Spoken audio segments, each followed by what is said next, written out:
आज हम लोग लाइंस एंड एंगल्स के बारे में बात कर रहे हैं, ठीक है। तो यहाँ लाइंस एंड एंगल्स जो हमारे पास है उसमें बहुत सारे टाइप के एंगल्स होते हैं जिनकी प्रॉपर्टीज़ को हम यूज़ करके अपने क्वेश्चन सॉल्व करते हैं, ठीक। तो सबसे पहले मैं बात करूँगी यहाँ पर लीनियर पेयर। लीनियर पेयर क्या होते हैं, ध्यान से समझिएगा। जब हमारे पास एक लाइन पर कुछ एडजेसेंट एंगल तैयार किए जाते हैं जो मिलकर के एक स्ट्रेट लाइन तैयार कर रहे होते हैं, तो उन्हें हम कहते हैं लीनियर पेयर। अब ये जो दोनों एंगल हैं ए एंड बी, इन्हें हम लीनियर पेयर कहेंगे। और लीनियर पेयर की प्रॉपर्टी होती है कि linear pairs are summed as 180, यानी अगर दो लीनियर पेयर हैं तो उनका सम 180 होता है, मीन्स a + b = 180 होता है, ठीक है। इसमें एक क्वेश्चन हमारा ये बन सकता है कि दो हमें लीनियर पेयर दे दिए और उसमें से किसी एक की वैल्यू दे दी, दूसरा अननोन दे दिया और हमसे कहा कि अननोन की वैल्यू निकालिए, तो हम इसको फाइंड कर सकते हैं, ठीक है। लीनियर पेयर ज़रूरी नहीं है कि लाइन स्ट्रेट लाइन होनी चाहिए, चाहे वो कैसी भी हो, और लीनियर पेयर जो है वो 1 से ज़्यादा भी हो सकते हैं, 2 से ज़्यादा, सॉरी। अब देखिए ये 3 एंगल हैं जो मिलकर के ये एक स्ट्रेट लाइन को बना रहे हैं, इस वाली को, इसलिए स्ट्रेट लाइन पर ये 3 एंगल बन रहे हैं, तो ये तीनों लीनियर पेयर हैं। A B C are linear pair, so a + b + c = 180 डिग्री, ओके। चलिए इसके बाद जानते हैं नेक्स्ट हमारे पास जो एंगल होते हैं, this are called vertical opposite angle.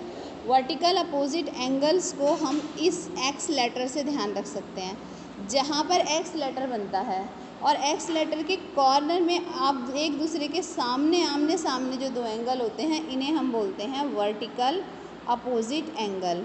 और वर्टिकल अपोजिट एंगल की खासियत होती है कि vertical opposite angles are equal to each other, ये एक दूसरे के इक्वल होते हैं, ठीक है। तो वर्टिकल अपोजिट एंगल्स और ये एक दूसरे के इक्वल होते हैं, इन्हें शॉर्ट में हम VOA इस तरह से भी शो कर सकते हैं। आप ध्यान से देखेंगे ये दोनों वर्टिकल अपोजिट हैं, प्लस ये दोनों भी एक दूसरे के वर्टिकल अपोजिट एंगल होंगे, ठीक है। तो जहाँ एक एक्स जैसा स्ट्रक्चर हमें दिखाई देता है दो लाइनों को काटने से, वहाँ हमारे पास दो pair of vertical opposite angle generate होते हैं, ठीक है। आमने सामने के एंगल इक्वल होते हैं, इन्हें वर्टिकल अपोजिट एंगल कहते हैं। तीसरे एंगल जो हमारे पास हैं, these are called corresponding angle. इसमें आपको एक इंग्लिश अल्फ़ाबेट F ध्यान रखना है। देखो बेटा, जहाँ पर इस तरीके का एक स्ट्रक्चर हमें मिलेगा F जैसा, इसमें ये दो लाइनें पैरेलल हैं और इन्हें ये वाली लाइन काट रही है, लाइनें पैरेलल होनी चाहिए, तभी हम इस F को F कंसीडर करते हैं। और इसमें यहाँ जो इंटीरियर की तरफ, ये अंदर की तरफ ये जो दो एंगल बन रहे हैं, these angles are called corresponding angles, इन्हें हम कॉरस्पॉन्डिंग एंगल कहते हैं।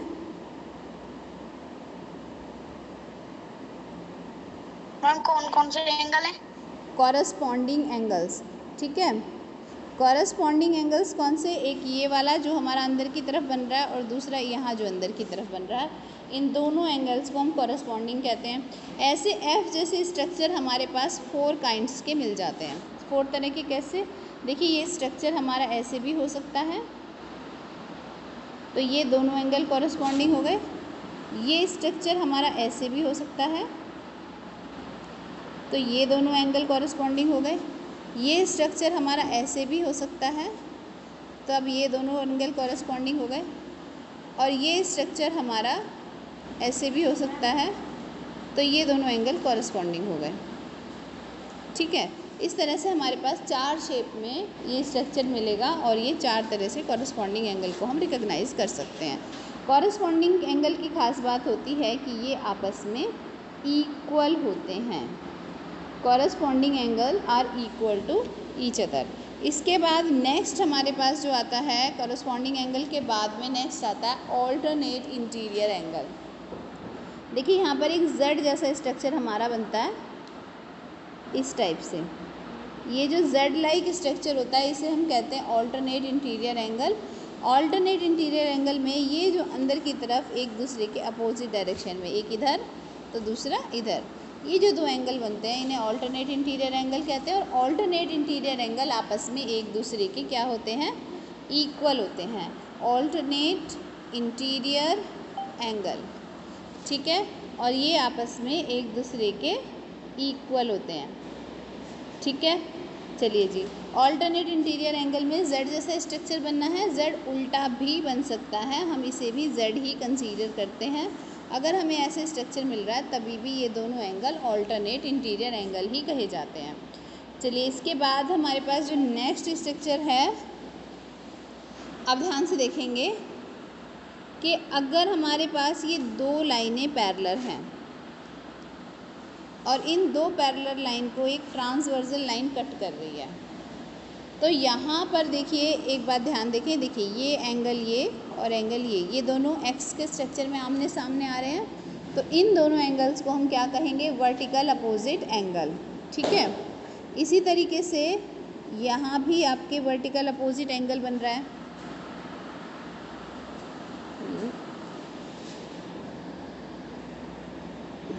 यहाँ पर और यहाँ पर ये भी वर्टिकल अपोजिट एंगल जनरेट हो रहे हैं। एक वर्टिकल एंगल ये भी हैं वर्टिकल अपोजिट एंगल, और एक हमारे पास वर्टिकल अपोजिट एंगल ये भी हैं। तो इस तरह से हमारे पास 4 pair of vertical opposite angle generate हो जाते हैं। चलिए, इसके अलावा अगर हम और देखें तो एफ़ जैसे स्ट्रक्चर ढूंढिए ज़रा आप। यहाँ पर ये दो लाइनें जब पैरेलल हैं तो इनमें एफ़ जैसे स्ट्रक्चर कहाँ बनेंगे, अभी देखते हैं। देखिए, एक एफ़ मुझे यहाँ ये दिखाई दे रहा है, तो ये एंगल और ये एंगल कॉरस्पॉन्डिंग हो गए। एक एफ़ मुझे यहाँ दिखाई दे रहा है ये, तो ये एंगल और ये एंगल भी कॉरस्पॉन्डिंग हो गए। एक एफ़ मुझे नीचे की तरफ ये दिख रहा है यहाँ पर, तो ये अंदर ये वाला एंगल और ये वाला एंगल ये भी कॉरस्पॉन्डिंग हो गए। और एक एफ़ मुझे इस तरफ उल्टा ये दिखाई दे रहा है, तो ये वाला एंगल और ये वाला एंगल ये भी कॉरस्पॉन्डिंग हो गए। इस तरह से यहाँ पर हमारे पास 4 पेयर ऑफ कॉरस्पॉन्डिंग एंगल दिखते हैं जो कि आपस में इक्वल होते हैं। चलिए, इसके बाद अगर हम नेक्स्ट देखें तो हम यहाँ पर देखेंगे z जैसा स्ट्रक्चर हमें कहाँ दिखाई दे रहा है इन लाइनों में। ठीक है, z जैसे स्ट्रक्चर देखिए, मैं यहाँ पर 2 दिख रहे हैं बेटा।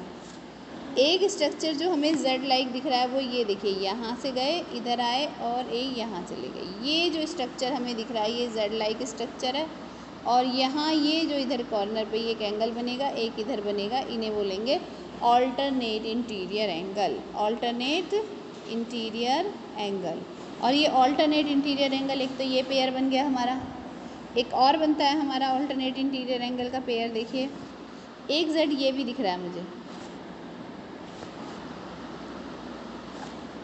देखें ज़रा ध्यान से, यहाँ से ये गए ये, फिर ये आइए और यहाँ जाइए, यहाँ पर भी मुझे एक z जनरेट होता दिखाई दे रहा है ये वाला। इस z के कॉर्नर में एक एंगल यहाँ बनेगा, एक एंगल यहाँ बनेगा, ये भी ऑल्टरनेट इंटीरियर एंगल होंगे।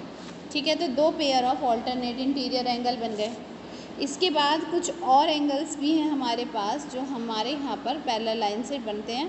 ध्यान से देखेंगे, अगर ये लाइन हमारी 2 पैरेलल हैं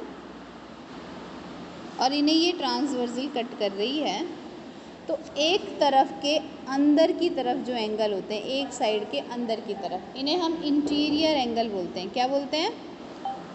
इंटीरियर।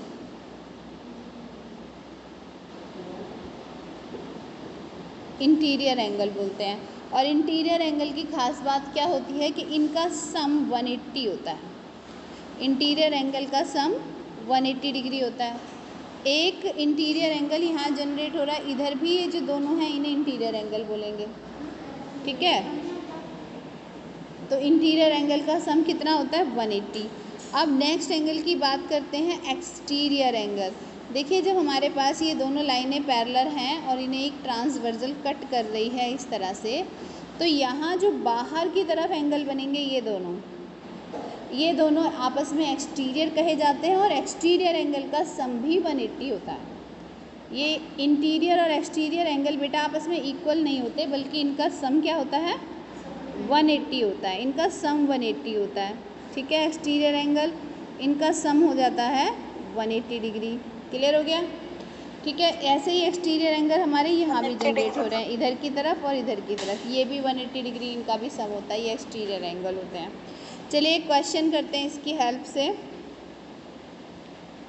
अब देखिए, मान लीजिए मेरे पास ये 2 लाइनें पैरेलल हैं और इन्हें ये एक ट्रांसवर्सल लाइन काट रही है। इनमें से मुझे एक एंगल दिया है ये, इस एंगल की वैल्यू दे रखी है 30 डिग्री। कितना दिया है? 30 डिग्री। और बाकी मुझे सारे एंगल फाइंड करने हैं।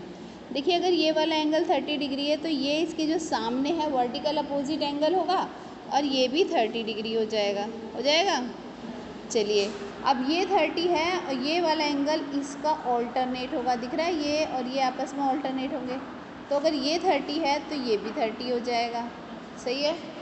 अब ये 30 है तो इसके सामने ये वर्टिकल अपोजिट होगा तो ये भी 30 हो जाएगा। इस तरह से हमें ये 4 एंगल तो पता चल गए।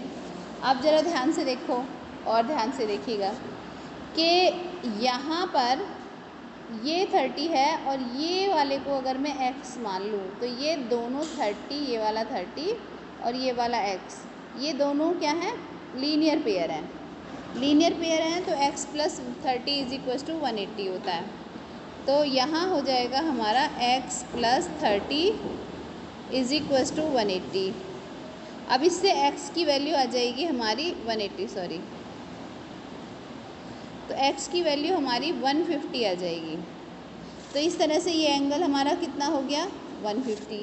अगर ये 150 है तो इसके सामने ये ऑल क्या है? वर्टिकल अपोजिट एंगल है, ये भी 150 हो जाएगा, है ना।